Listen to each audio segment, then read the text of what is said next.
Welcome to Your Good News. I'm Rena Sargentopoulos. This is a show dedicated to nothing but things that will make you smile, or at least help you find hope and faith in humanity. The world is a tough place, and sometimes we just need to hear some of the good things going on. Well, are you hungry? Let's start off with some fun culinary news. A big honor for two Minnesota restaurants each received top honors at the James Beard Awards in Chicago last week.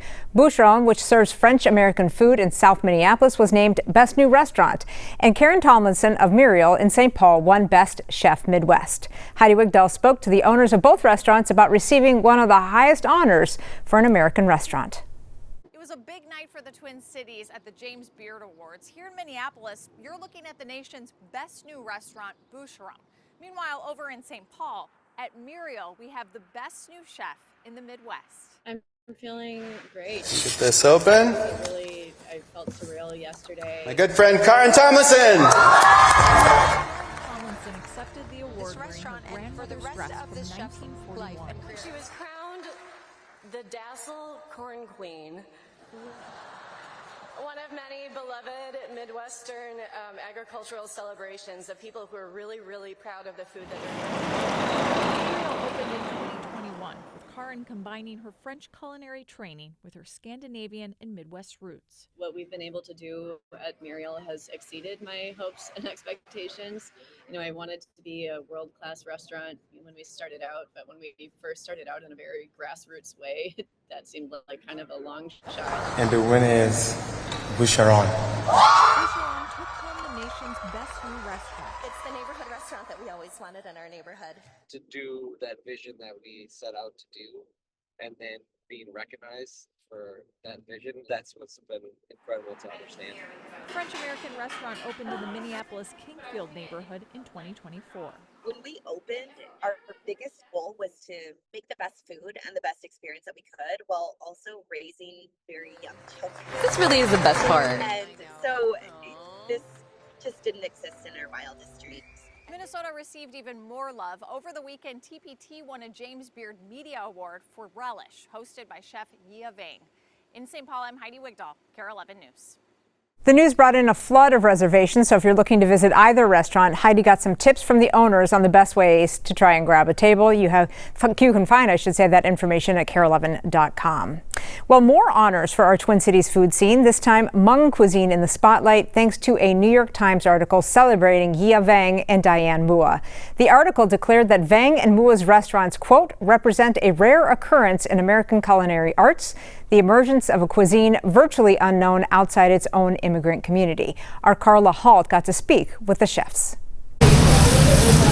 Every lunch hour may reveal the heart. How's everything? Of dining at Diane's Place in Northeast Minneapolis. I love being on the floor. I love seeing the guests. I love talking to the guests. But this week, some national attention also captured the passion of a couple culinary stars. Being mentioned in New York Times is huge. Chef Diane Mua knows well what this story, alongside other accolades, means for the Hmong community. So Diane's Place is kind of giving back to my parents, to the Hmong community, and basically showcasing what we're all about. Like, this is for us, because we know how to cook. We know how to do this because we were raised to do this. An attitude shared. Like, our people, we are the people from the earth. We're the people from the dirt, the ground. With the very person also profiled here, a chef also racking up the national honors, Yia Vang of V9. That's what I love telling our team. Like, everything we're doing here, it's bigger than us. When the Hmong community wins, Minneapolis wins. St. Paul wins, Minnesota wins. But as a Midwest boy, that's what I'm excited about. Chef Diane agrees this marks a community win, but she also believes the Hmong.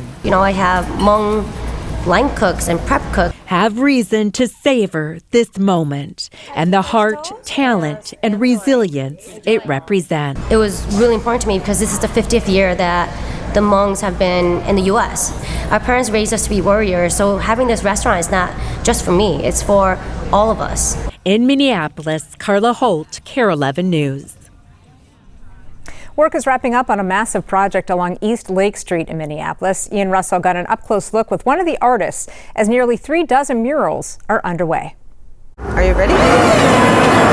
even under the summer sun. So I've been painting for 3 days now. Maria Arras wouldn't be anywhere else.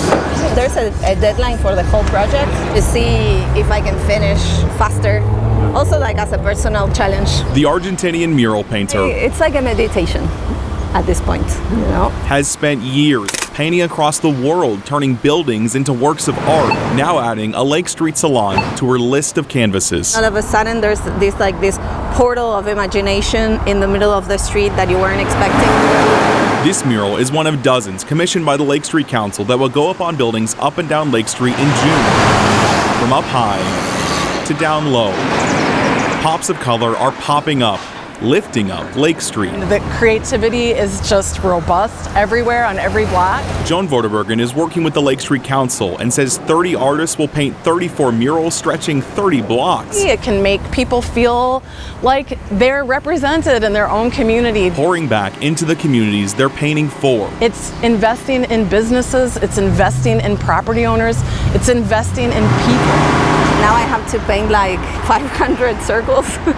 So even as the summer sun shines down, these artists move on, moving Lake Street forward together. It opens a door to creativity and imagination and a type of interaction that it's not possible in other ways. In South Minneapolis, Ian Russell, KARE 11 News. Vorderbergen says all of those murals will be completed in early July.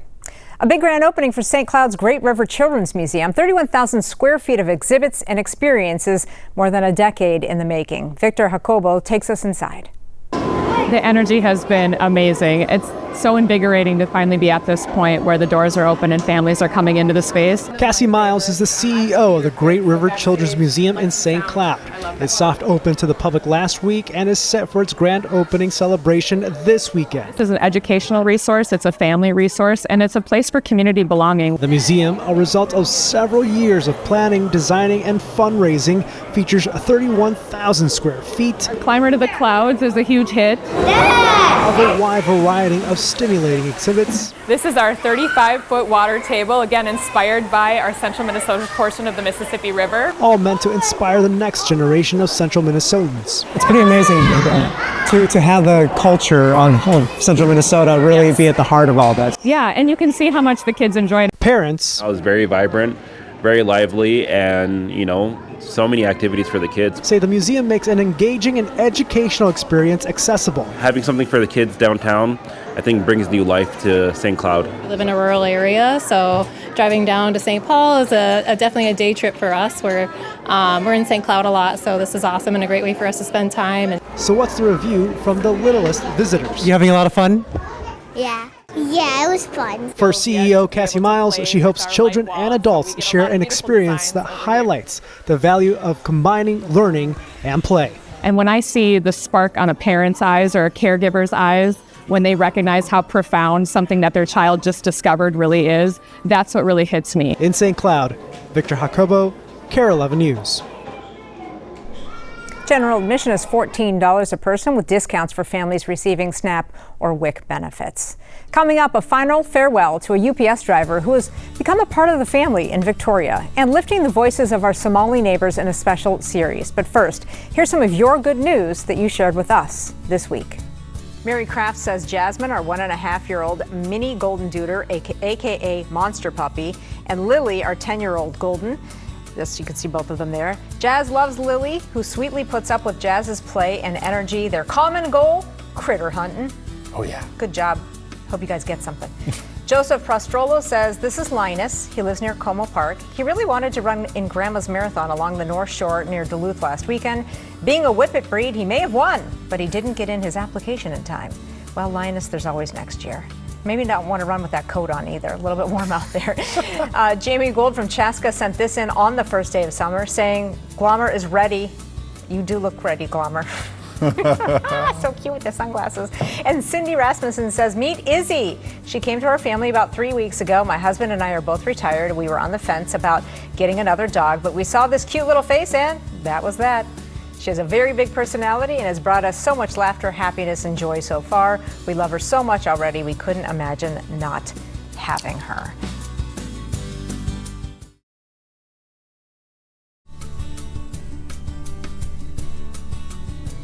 Welcome back. In Victoria, Minnesota last week, a special surprise send-off for a UPS driver retiring after 32 years. Here's Jessica Hart.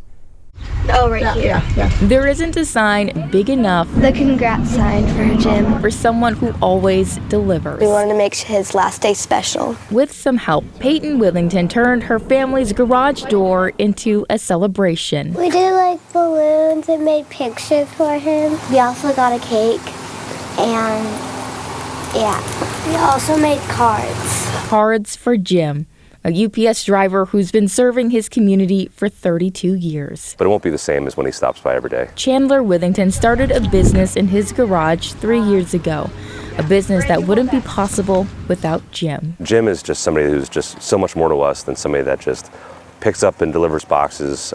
He's really become more of a teammate to us. A teammate. Today is just all about appreciation for Jim. A Victoria neighborhood wanted to celebrate. How are you guys? A surprise goodbye Jim didn't see coming. Thank you, Jim. Oh, gosh. Can I give you a hug? He wants to have a relationship with you, and I think that's so set apart from so many of the other just mail carriers or people that deliver to your house. Here you go. Jim, the man who always delivers. Enjoy your anniversary. Driving his route one last time. It's hard to put into words. Overwhelming. We just want to appreciate these people and say we see you and we're going to miss you. It's nice. It's not just a job. They're not customers. They're more friends than anything. Thanks, everyone. We're gonna miss I'm gonna miss him I'm seeing him, and he always is so sweet to us. In Victoria, Jessica Hart, KARE 11 News. Well, recently our Jessica Hart did a series of stories covering good news in our Somali communities. Today we will show you 2 of those. Let's start with 2 recent graduates from the U who aren't jumping a low bar. They want to change the world. The University of Minnesota, a birthplace of dreams. We're both first-generation college graduates. Dreams that culminate into a very real graduation. I think it's just hitting us right now. It's scary, but it'll work out. It'll be fine. It'll work out because Munira Mohamud in gold has her sister Salwa in maroon. It's always fun to have her around, Yeah. Munira graduated with a chemical engineering degree. Salwa graduated with a biology degree. 2 different career paths, 1 dream to change the world. I want to be the voice, or not just the voice, but just, for other women to see me, for hijabis to see me and be like, if she did it, I can do it too. Both as a woman in a male-dominated field and as a woman who wears a hijab. I think it's incredibly important. I've seen how engineering advances our world. I've seen the things you can do if you hold an engineering background. It's important to know that, yes, you might not be able to see a representation that you really that you want to see, but it's okay for you to be the representation that you want to see. Salwa wants to see more dentists who look like her, which is why she's studying to become one. My whole perspective is to work in community care clinics. I want to be able to be that person who represents the community, and whenever somebody thinks about Minnesota, they can picture me in it. 2 sisters. I'm 22. I'm 21. A year and 6 months apart. I want to thank my parents, first of all, for us to be able to be in the same grade. Driven to succeed, who dream of changing the world. I think the community is growing. In Minneapolis, Jessica Hart, KARE 11 News. Right now, the sisters are visiting family in Kenya. When they get back, Munira plans to look for jobs in the clean energy sector. Salwa will hit the books to prepare for her dental admission test, which is in August. For our second chapter, you're about to meet a doctor working in a space with few familiar faces, a job that could not be more important. Going to the hospital can be intimidating, especially if no one working looks like you. Yep, I'm the only semi-psychiatry resident currently. Hamdi Farah is a third-year resident at Hennepin County Medical Center. Growing up, I never saw a doctor that looked like me. So she's becoming the doctor she never saw. I'm going to be one of the few psychiatrists of Somali descent entering this field. And for me, that's huge, right? I'm sitting with a Somali patient, being able to connect with them with our culture, our language, and our heritage. It just adds another dynamic to our relationship. And I think it's so important to have providers that look like you and can resonate with you and part of your experience. Hamdi's interest in mental health peaked in college. What I love about mental health is the fact that we can help people feel better. She started as an HCMC volunteer. Now she's a Hennepin County Jail volunteer. Particularly for patients in the carceral system, I feel like we failed them quite a bit in the sense that these patients are often quite ill. Her mission, lifting the voice of all people. As someone who's from a marginalized community, being Somali American, I've seen people suffer in silence, and it's really important for me to be a voice for people whose voices have been silenced for a really long time. A voice that helps eliminate the fear of going to a hospital. In Minneapolis, Jessica Hart, KARE 11 News. When she finishes her residency, Hamdi hopes to continue working in the Twin Cities and that diversity continues to grow in residency programs. You can watch the entire Lifting Voices series on KARE11.com. Still to come, small town life at its finest. Boyd has a story about a graduation gift that brings the whole community together. But first, here's more of your good news that you shared with us this week. Karin Ness says, my husband and I were out on our paddle boards when I came across something struggling in the water. I paddled over to find a goldfinch. I got him up on my board. He was so exhausted that he just kept flopping over. His wings were still quite drenched. He stayed with me for about 20 minutes before he was able to fly to shore and into a tree. Look at that cute little thing. She says, I was excited to be able to save a life. Oh my gosh, that's so awesome. Yes. Mary McDowell sent in a pic of Wyatt last week, and she said big brother Theo wanted his turn on TV too. Well, here you go, Theo. Theo caught a large mouth bass, and he did not even use any bait. Look at that little cutie. Good job, Theo. And Kate Strunk first says, my college roommate, Margaret Sodomaka, I don't know if I'm saying that right, Lunn, invited 10 of her CSB roommates and friends to her cabin in Wisconsin last week. Marge is amazing. She just retired a couple of weeks ago from teaching kindergarten for 40 years. I feel very blessed to have her and these other women in my life. Thank you, Marge, for being you. Oh, College of St. Benedict. Close. Is that what it was? I didn't have time to look it up. Thank you for knowing that. College of St. Benedict, yeah. And then it's at SJU, so St. John's, yeah. Oh. Close people there. Great college. Absolutely. Loving it.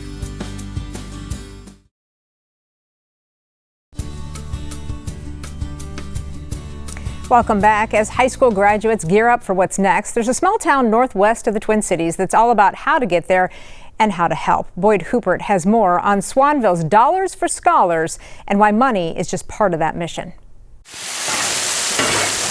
Every year, just before commencement, flipping burgers, Swanville cooks. We're serving a meal for our graduates and the families.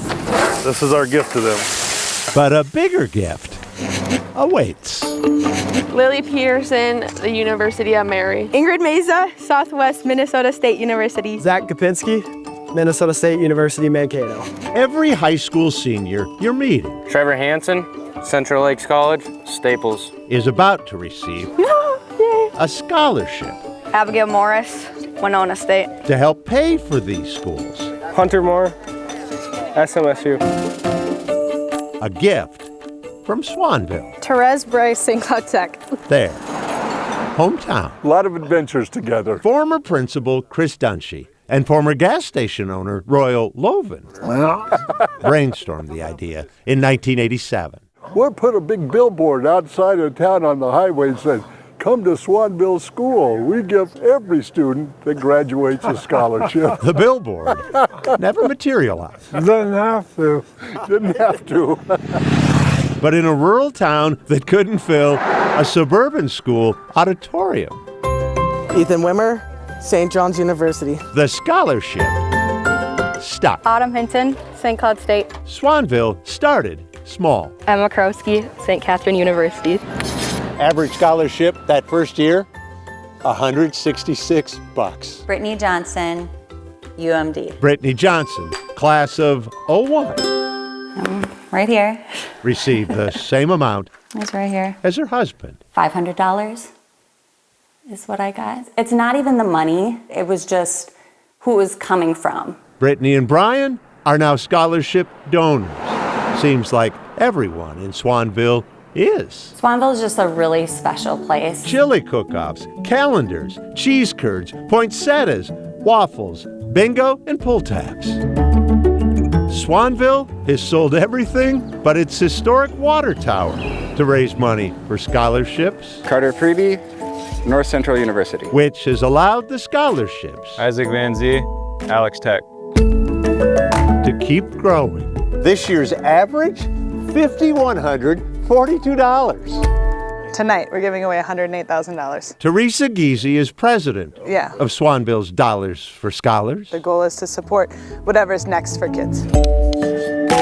Derek Carreri, Model College of Hair Design, St. Cloud. If you are taking a break year and you apply, we'll still allocate money to you. Lakeisha Cool, Undecided. If you go into the military, when you're done with that, we'll give you your money then. Zachariah Johnson, Southwest Minnesota State University. This year, for the first time, we're supporting someone with special needs going on to continued life skills. Chloe Tepley, Mid-State. There's Sahara Milner, U of M, Twin Cities. is the Caden Beesman, Undecided. 38th class. We're awarding our $1 millionth at graduation tonight. It makes me feel special. Ingrid, Lily, and Zach They really wait to surprise us. don't know how much they'll be getting when they cross that stage. No. We find out tonight. We'll find out tonight, yeah. They do know Swanville is special. To me, it's just this community saying, like, go be great. Go do something cool and make a difference in the world.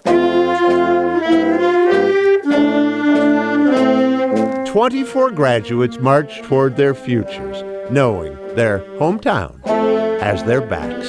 Zach Kapinski, grand total of $5,000. 21 of the 24 applied, $5,000. and all 21 are receiving scholarships. $5,500. The amounts based on things $6,000. like grades, activities, and goals. $7,000.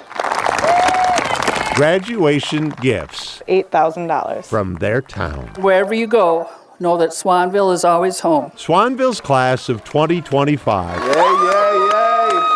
can chalk it up Thank you. to growing up Thank you. in the town that dreamed for them. Thank you. Boyd Hubert, KARE 11 News. Swanville. Brittany Johnson, the 2001 Swanville grad that you met in that story, says the scholarships are one of the reasons she and her husband returned to their hometown to raise their family. She says Swanville is simply a community that cares. You can find a link with more information to the scholarships at KARE11.com. Well, let's take a final listen to some of your good news that you shared with us this week. It is the Barb Show today. We've got 3 different Barbs that submitted. This is Barb Miller from Robbinsdale. She says, meet Chip. This isn't Chip. This is Fluffy McFlufferbutt. Chip's the other one, who I hope we'll see in a second here. She says, I know you love the picnic table visitors, and I certainly do. Oh, we didn't even get to see Chip. Well, I think we saw the first one, then it switched over. Okay. Well, Barb Demmer says, Grandpa Mike was the oldest of 7 children when he lettered in tennis at Coon Rapids High School in 1966. There was no extra money to buy a letter jacket, so when the grandchildren, Ruby and Lachlan, lettered at Coon Rapids High School, they bought Grandpa a letter jacket. All right. Grandpa wears it proudly as a Coon Rapids fan. How cute is that? That's just adorable. Very cool. And Barb and Larry Slisher of Minneapolis are celebrating, or they did celebrate, their 60th anniversary on June 26th. They were married in 1965 in their hometown. Do you know how to say this? Monaga, Minnesota. They enjoy life in the cities near their children and grandchildren. A big congratulations to you two. So incredibly cute. Very cool. 60 years. Yeah. Jill Bush from Elk River says that our 3-month-old daughter, Ayla, enjoyed her first swim in the pool with her brother Ryan and sister Emmy and cousins during our last hot weekend. We think it's safe to say she loved every second of it.